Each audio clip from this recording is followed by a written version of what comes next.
देश में आज आम बजट पेश होने वाला है और इससे ठीक पहले देशवासियों को एक बहुत बड़ी खुशखबरी मिल गई है। बताया जा रहा है कि 1 फरवरी 2025 से ऑयल मार्केटिंग कंपनियों ने गैस सिलेंडर के दाम में फिर से बदलाव किया है और इनके दामों में कटौती की है। ऑयल मार्केटिंग कंपनियों ने 1 फरवरी को 19 किलोग्राम वाले गैस सिलेंडर के दाम घटा दिए हैं। इस सिलेंडर का दाम 7 रुपए तक घटाया गया है और उसके बाद राजधानी यानी कि दिल्ली में एक कमर्शियल गैस सिलेंडर बजट वाले दिन से 1804 रुपए से घटकर 1797 रुपए हो गया है। हालांकि घरेलू गैस सिलेंडर की कीमतों में कोई बदलाव नहीं किया गया है, लेकिन कमर्शियल गैस सिलेंडर यूज करने वालों के लिए ये बहुत बड़ी खुशखबरी साबित हो सकती है। इंडियन ऑयल की वेबसाइट पर देखें तो ऑयल मार्केटिंग कंपनी ने 19 किलोग्राम वाले कमर्शियल गैस सिलेंडर की नई कीमतें भी जारी कर दी है और इन्हें आज यानी कि 1 फरवरी से लागू कर दिया है। देश के 4 महानगरों की बात करें तो दिल्ली में इसके दाम 1797 रुपए हैं, तो वहीं कोलकाता में जहां पहले 1911 थे तो वहीं अब इसके दाम 1907 रुपए रह गए हैं। वहीं मुंबई की बात करें तो मुंबई में अब ये 1756 रुपए में बिकता था, तो वहीं अब इसकी जो नई कीमत है वो 1749 रुपए हो गई है। वहीं आखिर में अगर चेन्नई की बात की जाए तो चेन्नई में ये सिलेंडर पहले 1966 रुपए में बिकता था, लेकिन अब इसकी कीमत जो है 1959 रुपए हो गई है।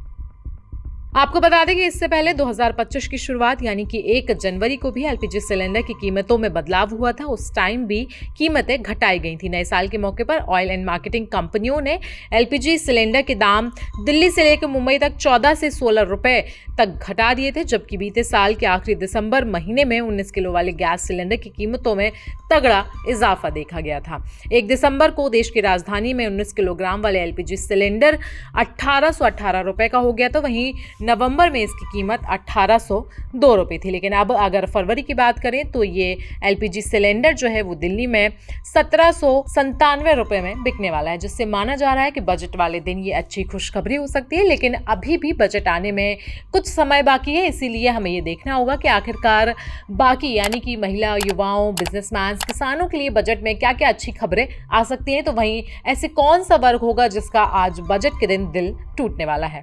तो डीजल पेट्रोल का रेट कम करने वाले हैं बोल के सुन रहे हैं, मगर ये 3-4 बार तो बोले कभी कम नहीं किए।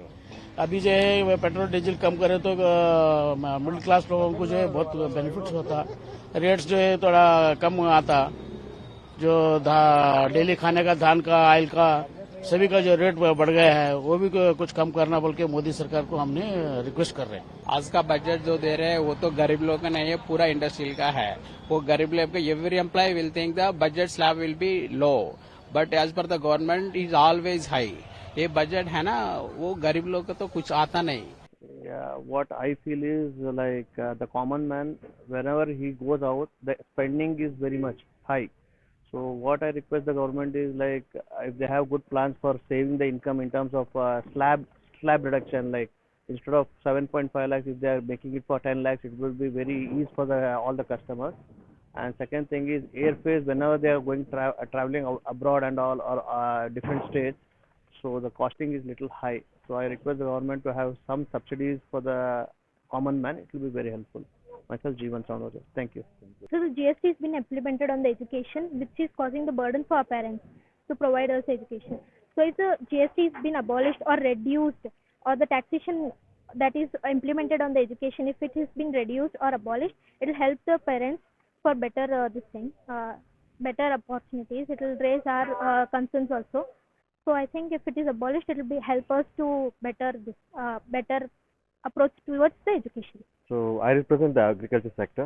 So because I have industry in the fertilizer sector, I would expect it to boost the agriculture sector and somehow make it profitable for the farmers and the allied industry. So if the budget is friendly in terms of reducing taxes for inputs in agriculture, I think that would be wonderful.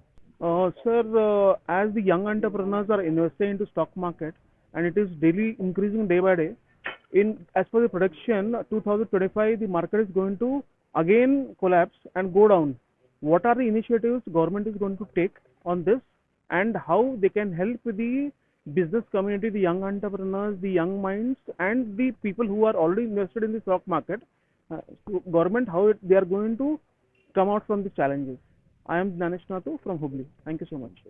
तो budget को लेकर सारे updates हम आपके पास समय से समय पहुंचाते रहेंगे, लेकिन आप सारे अपडेट्स जानने के लिए जुड़े रहें हमारे साथ। बाकी देश दुनिया की खबरों के लिए भी आप देखते रहें जनसत्ता।